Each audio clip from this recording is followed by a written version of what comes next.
Please turn in your Bibles this morning to Matthew chapter 14. Today I'm going to be reading from the God's Word translation of the Bible. Does anyone here like reality television? Reality TV? I think it's kind of a mixed bag, honestly, but there are a few shows that I do enjoy watching. Christina and I like to watch The Amazing Race, and we like to watch Survivor. I've tricked myself into believing that those are the two shows that are still somewhat real when everything else, I believe, is scripted.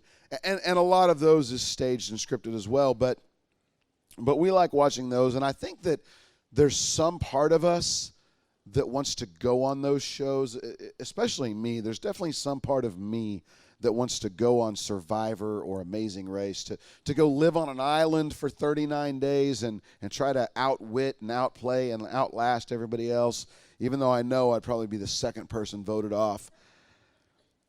Or go on Amazing Race and race around the world for 30 days. Wouldn't that be cool to just travel nonstop day and night for 30 days doing random challenges? I think that I would enjoy those. Another show that we used to watch that's not on anymore was a show called The Biggest Loser. Have you ever seen that? Raise your hand if you ever watched The Biggest Loser. All right, so several of us did. Man, we used to watch that all the time. For those who don't know what it is, The Biggest Loser is a reality TV show that was on where they would take about 15 contestants who were all extremely overweight, and they would take them to a ranch in California for about 6 months. And for these 6 months, they would have their diet closely monitored. They wouldn't have any contact basically at all with their family or the outside world. And they would work out for 6 to 8 hours a day with these celebrity trainers, with Bob and Jillian. If you're in the Bob camp, raise your hand. Who's a Bob camp person? Nobody? Okay, 2 people. What about Jillian? Yeah, I'm a Jillian person here. I tell you what, I think Jillian's sole purpose in life is to make people cry. She just breaks them down and makes them cry. But the contestants on this show would be split into 2 or 3 teams, and they would compete to see which team could lose the most weight. And in each week's episode, there would be some sort of a challenge, like they would send them into a room full of pie or have them tread water for as long as they could. Some sort of challenge whereby they could get an advantage over the other team. So they could, for example, say, we get to pick one person on the other team that their weight doesn't count this week. Or we're only going to pick one person and they're the only person whose weight counts for the other team. Or maybe they would win exclusive access to the gym, and whichever team didn't win would have to work out by running up and down the desert mountainside. So each week they would weigh in, and after the weigh-in, one contestant would get sent home. And it wasn't unfair like Survivor where people voted and sent you home. It was the person with the least amount of weight lost during that time period would get sent home. And then at the end of the season, there would be 3 contestants left standing, and those 3 contestants would go home for a month, and then they would come back for a final weigh-in. And whoever had lost the most weight through the entire process would win like $250,000 and be crowned the biggest loser. The program was essentially a cruel social experiment that was televised for the whole world to see. But it was pretty entertaining, and it was somewhat inspirational. You could see these contestants, and they would share their stories, and they would share how miserable they were being overweight and what made them want to be on the show, and you would create an emotional attachment to the characters. And then as you sat on your couch eating pizza and watching them work out, you would be inspired to be the best version of yourself. One guy named Michael, I think, holds the record for being the largest person to ever start the show at 526 pounds. 526 pounds, and in 6 months, he lost over 50% of his body weight. It's crazy. He got down into the mid-200s. It was always amazing to see the transformations that these contestants would go through, and it would inspire us to be better versions of ourselves. But unfortunately, not all of the contestants kept the weight off. Many times they would gain weight after the show was over. In fact, the very first winner, the season one Biggest Loser winner, was a man, I think his name was Ryan, and he weighed in to start the show at 300 pounds.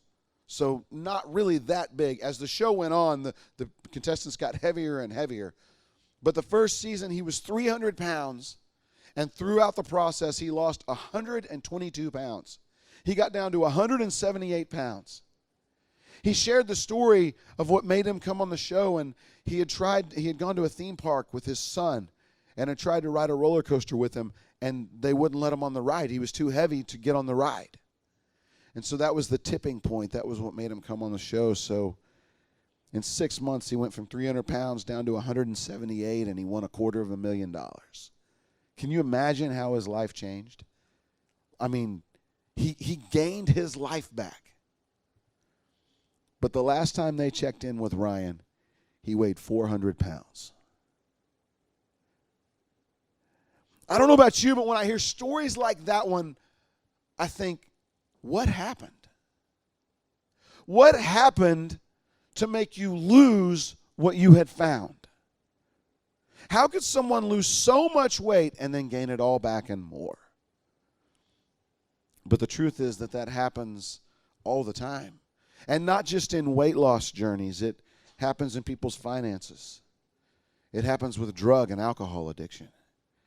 It happens in marital situations, and it even happens in our spiritual lives. We will find something great. It will change us. But then something happens, and we go back. And everyone's left asking what happened. Today I want us to look at a story that I believe might help us break this cycle in our lives. The story is about a man named Peter. Peter was a fisherman. He was a man who, when he encountered Jesus, he left his boat and his nets and his wife and his house. He left it all behind to follow Jesus. And in the passage that we're going to read, Peter had just seen Jesus feed 5,000 men, plus women and children, with 5 loaves of bread and 2 fish. And as soon as this miracle takes place, Jesus tells his disciples to get into a boat and to cross the Sea of Galilee. He says, I'm going to send the people away, and then I'll catch up with you. And that's where I want us to pick up our story in Matthew chapter 14, beginning in verse 23. Matthew 14, verse 23 says, after sending the people away, he went up to a mountain to pray by himself. When evening came, he was there alone. The boat, now hundreds of yards from shore, was being thrown around by the waves because it was going against the wind. Between 3 and 6 o'clock in the morning, he came to them. He was walking on the sea. When the disciples saw him walking on the sea, they were terrified. They said, it's a ghost, and began to scream because they were afraid. Immediately, Jesus said, calm down, it's me. Don't be afraid.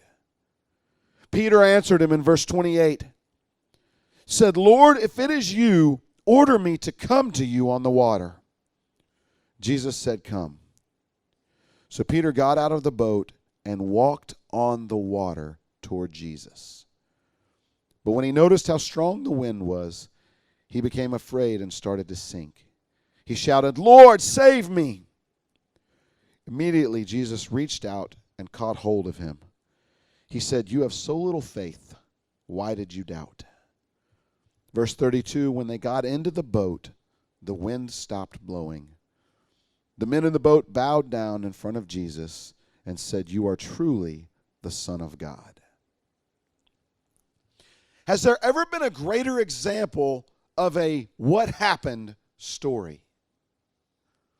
Peter got out of the boat and was walking on the water. Walking on the water. This is something that, to the best of our knowledge, only one other man in history had ever done. And that man was also a God. Peter's walking on the water. So many times I've wondered, what would that even feel like? I mean, Did the water feel firm like the floor does under his feet? Or did it feel like he was walking on a cloud? What would it feel like to walk on the water? So Peter's walking on the water, and all of a sudden it says he starts to sink. So Jesus has to catch him to keep him from disappearing into the Sea of Galilee. You know, I realized this week, I think I've always imagined this scene incorrectly. I've always envisioned this as Peter's out there walking on the water, and then he starts to get scared, and he kind of just starts sinking like this, like real slow. Kind of like he's on an escalator, just drifting into the water. But I really don't think that's what happened. If you read the story more closely, I think what actually happened is the exact same thing that would have happened any other day if Peter had decided to step out of a boat. You ever stepped out of a boat before? Guess what happens? You sink, and fast. I think that's what happened, and luckily for Peter, Jesus was there with his cat-like reflexes to catch him and keep him from drowning. See, it says in verse 31 that immediately Jesus reached out and caught him. Peter starts to fall, and Jesus goes, gotcha. And then he has this conversation with him. Can you imagine that conversation?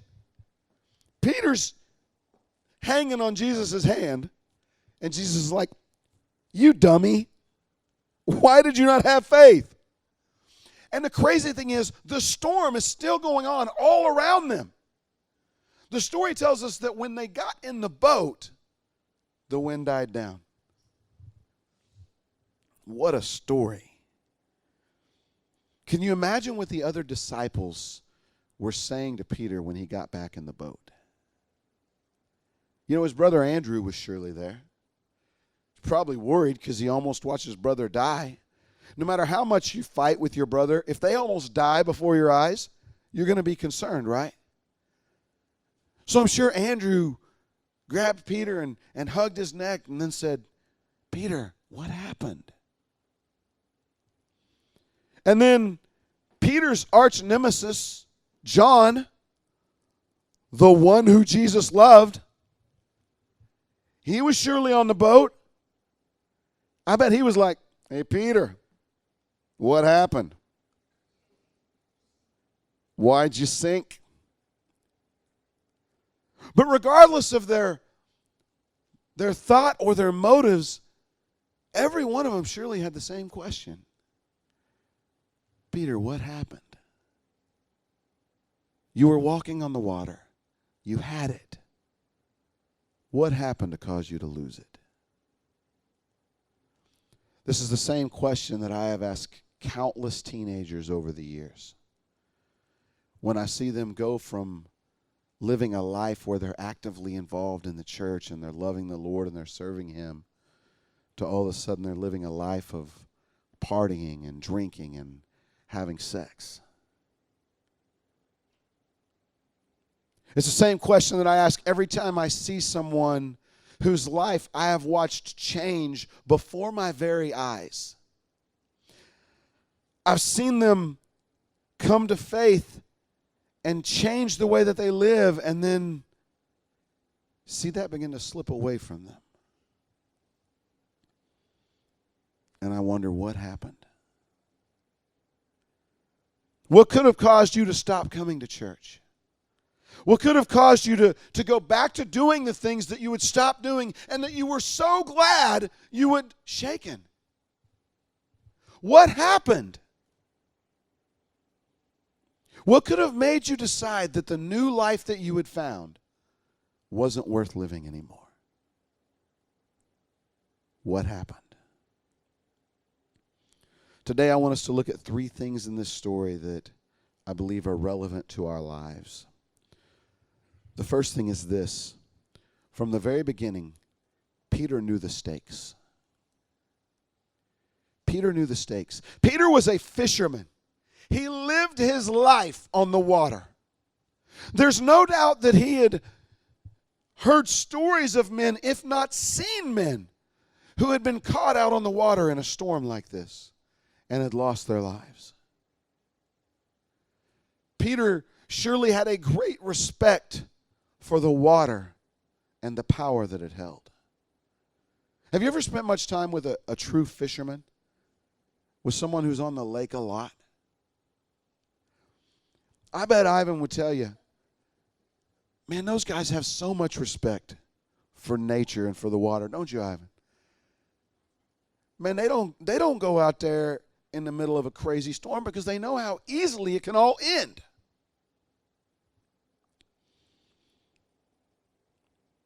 Peter knew the stakes. He knew that even being in a storm like this on a boat was a dangerous thing to do. And he knew that stepping out of that boat was basically a life or death decision. Christina and I may have shared the story before. One time we went on a youth trip to the Appalachian Mountains and we got to go whitewater rafting. It was the most fun experience I've ever had. It was amazing. We were whitewater rafting. You were on my boat, weren't you, Jesse? That means I was the second largest person on that boat. I just realized that. We went whitewater rafting, and it was so much fun, and we had the best guide, and he was amazing, and someday I want to go back and do it again. But at one point, they had this spot on the front of the raft where you could sit, and they had like a strap there, and they called it the bull strap, and you'd sit up there in the front and hang your legs off the front, and they called it riding the bull. And so my buddy Colby was the first one. He was riding the bull, and we went over a thing, and he right into the water. And luckily, the guide knew the river really, really well. That's why he was letting him do that there. And we were going into what they call a calm place, which is not calm in any way, shape, or form. It's like the water's going 300 feet per second. It's 50 miles or 50 degrees, and it's just crazy. But he said, well, it looks like he's going to go swimming. He said, who wants to go with him?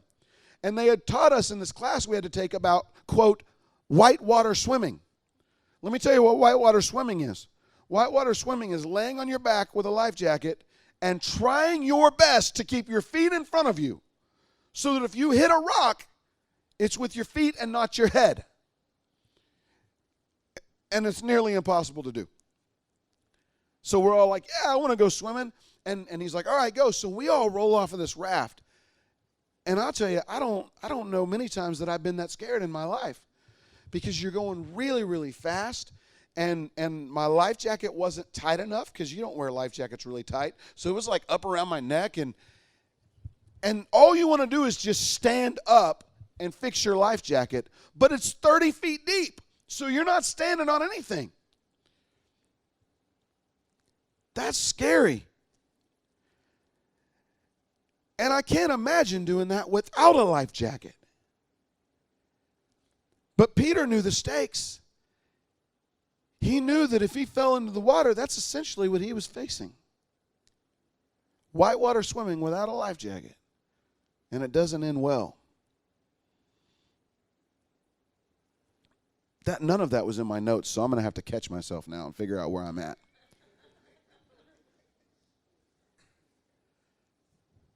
Peter knew the stakes, but that didn't stop him. I think this is something for which we don't give Peter nearly enough credit. Of all the disciples who were there, he was the only one who stepped out of the boat. He was the only one willing to risk the relative safety of the boat just to be closer to Jesus. You see, we don't get to read their story, but I can only imagine that there was at least one disciple, who's looking at you, John, who wanted to get out of the boat, but for them the stakes were too high. I've actually come into contact with this type of person more times than I can count in ministry. They know what Jesus offers. And they want it. but they also know what they would have to give up to receive it. They don't want to lose their friends. They don't want to give up the feeling that sin gives them. The Bible even tells us that sin is fun for a season. They don't want to give this up. They don't want to risk being made fun of. Or they don't want to risk trying to live a good life and failing. For so many people, the stakes are too high. So they sit in the boat wishing that they were brave enough and strong enough to take the step.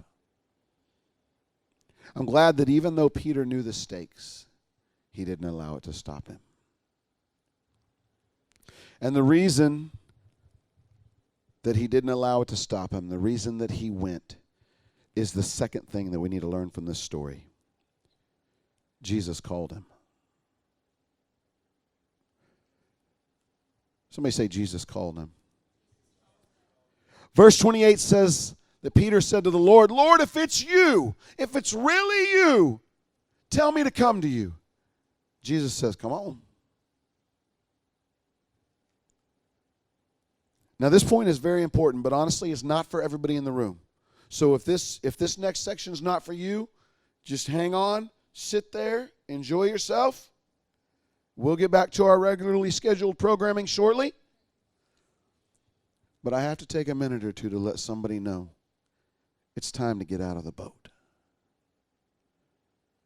When Peter got out of that boat, he was following a direct order from Jesus. And there's some of you who are hearing this sermon either in the room or on a recording, and Jesus has given you a specific order, but you're still sitting in the boat. Maybe he told you that you're supposed to minister to those who are less fortunate. Maybe he told you to feed the hungry. Maybe he told you to provide shelter for the homeless.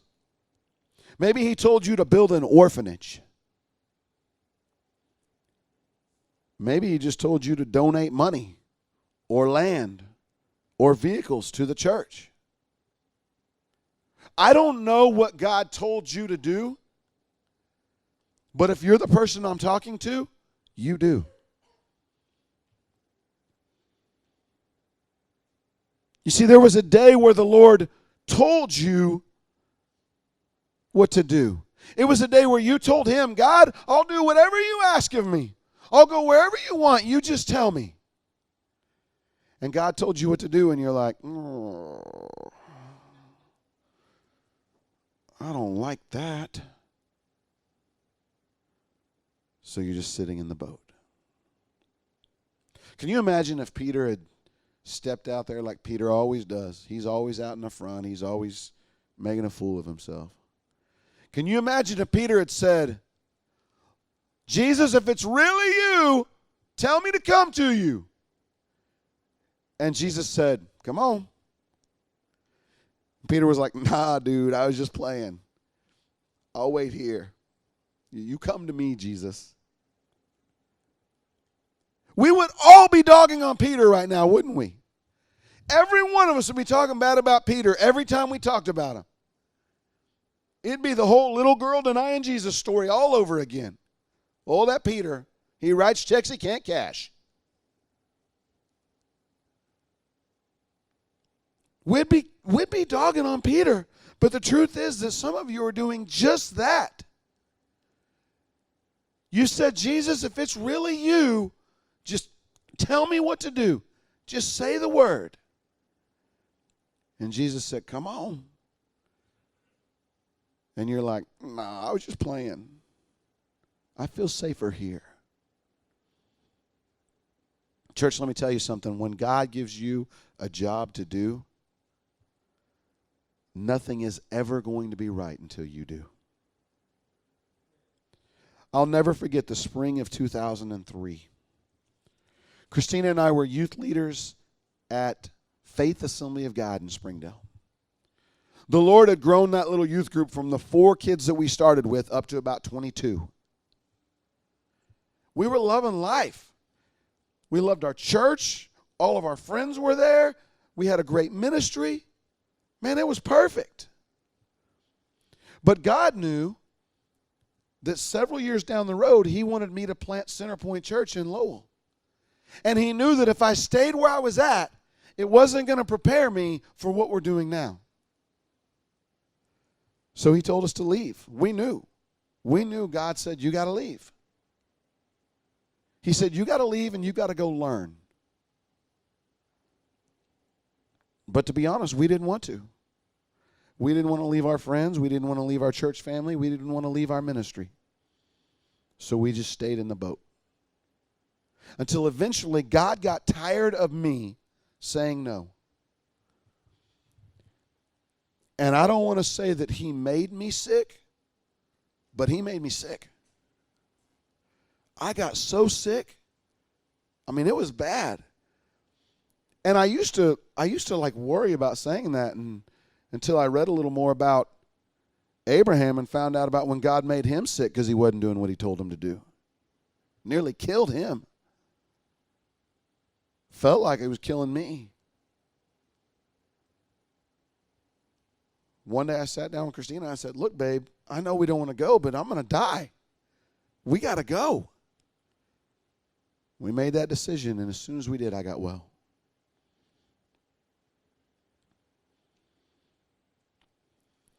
We left Faith Assembly and we landed at Trinity Fellowship in Fayetteville, where we enjoyed 14 years of good ministry and received a whole lot of training. And there's some of you who are hearing this sermon and you're sick. Some of you probably are physically sick and you don't know why. Or maybe your finances are in a mess and you don't know why. You just can't figure it out. But if you think about it, you'll remember that God gave you a specific command. And you're still just sitting in the boat. Peter knew that the stakes were high, but that didn't stop him. Because he had a direct order from the Lord. So the question remains, what happened? The answer is found in verses 29 and 30. In verse 29, it says, Peter got out of the boat, and it says that he started walking toward Jesus. But then verse 30 says, but when he noticed how strong the wind was, he became afraid and started to sink. What happened is he took his focus off of Jesus. And that's the last thing that we need to learn today is that Peter took his focus off of Jesus and immediately he started to sink. This is the thing that I've seen happen over and over and over again in my years of ministry. A man or a woman gets invited to church. Their whole life is in turmoil. It's a mess. They hear a call for salvation, and even though they know that the stakes are high, they respond to that call. They come to the Lord and they say, Jesus, I just want you to be Lord of my life. I want you to change me. I want you to create a new person in me. They step out of the boat and they start walking towards Jesus. And life is great. They're walking on the water.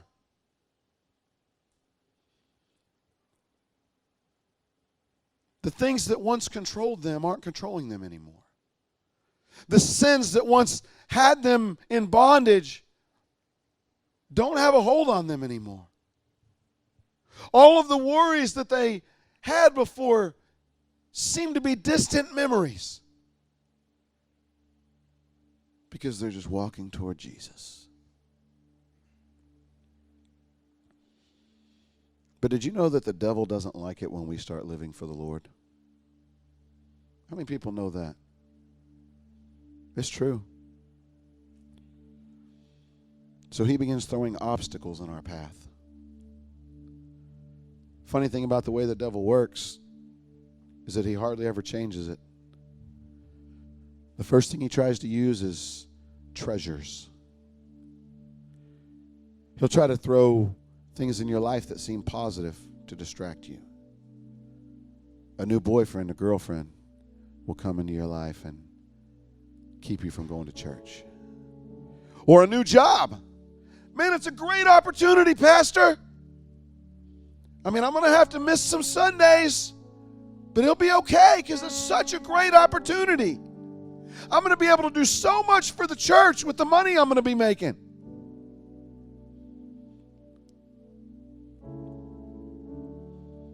A new house, a new car, a new friend who seems perfect,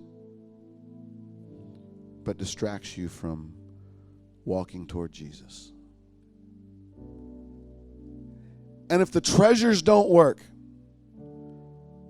then Satan starts throwing trials at you. You'll lose your job. See, we've talked about this before, but the Bible says very clearly that the devil is the person who is in charge of this world that we're living in. God has given him that authority. So can the devil make you lose your job? Yeah, he sure can. Not if God doesn't let him, but he can.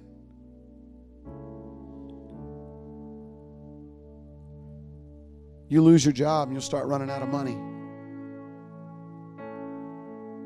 The last thing you're thinking about is church or God. He'll make it where you lose a loved one.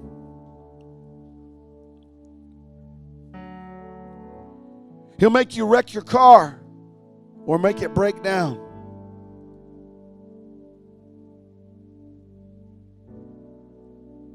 Or you'll find out that your spouse says they're going to leave you. See, Satan will do anything and everything he can to distract you from walking toward Jesus.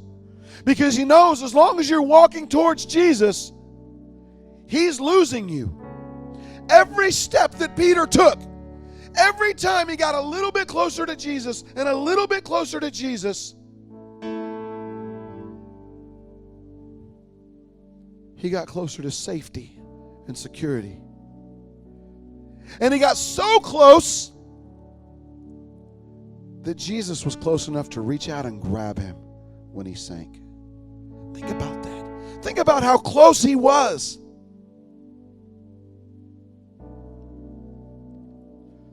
So Satan will throw treasures at you and try to distract you. Then he'll throw trials at you to distract you. Anything he can do to keep you from walking towards Jesus. Because all he wants is to destroy you.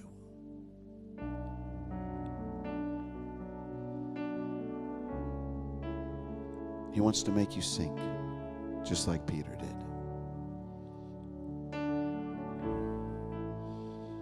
I'm going to ask everyone in the room to bow your head and close your eyes. I have 3 very specific calls that I'm going to ask about today. The first one is this. For whatever reason, you have not given your life to Jesus. The stakes were too high, so you've never given your life to him. You're not a Christian. There may have been 30, 40, 50, 100 times that you've walked to the edge of the boat and looked in and thought about making the step, but you haven't done it. And today you say, you know what, I want to give my life to Jesus. If that's you, I want you to lift your hand up right where you're at. Is there one?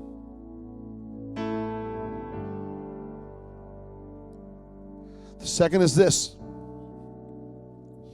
God has given you a specific order, a specific command, a specific task that you're supposed to do. And for whatever reason, you haven't done it. You haven't gotten out of the boat. And today you say, Lord, I know I've messed up, but I want to do what you've told me to do. I want to get out of the boat. I am going to follow your order. If that's you, lift up your hand right where you're at. Thank you. Who else? Thank you. Who else? Who else? Say, I'm going to do it. God, I'm tired of playing games. I'm going to do what you told me to do. Lift up your hand. Thank you. Put your hands down.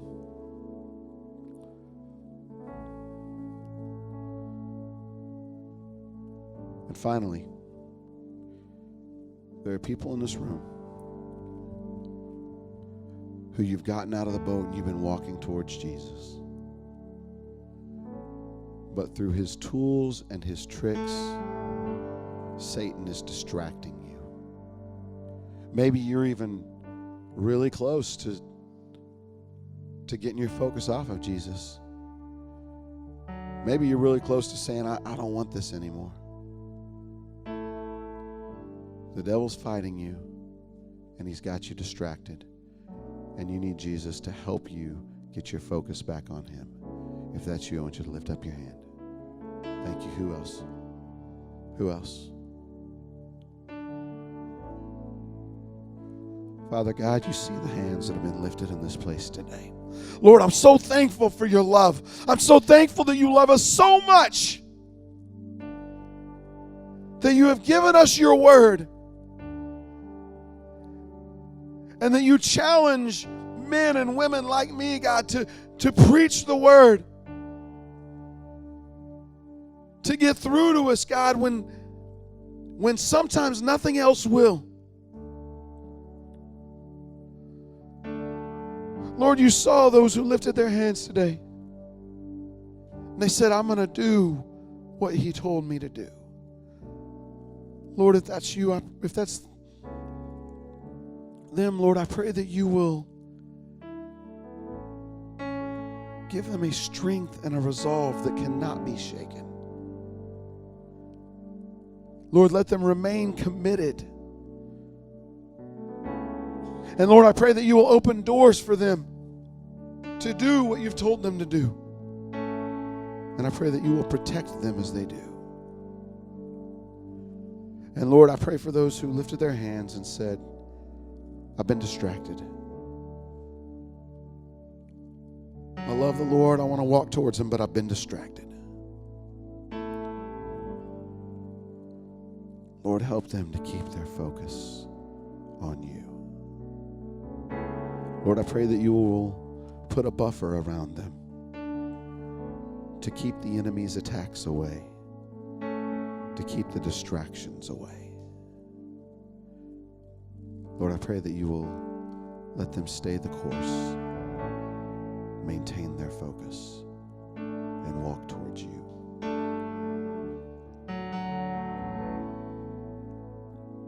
I praise you and thank you. In Jesus' name.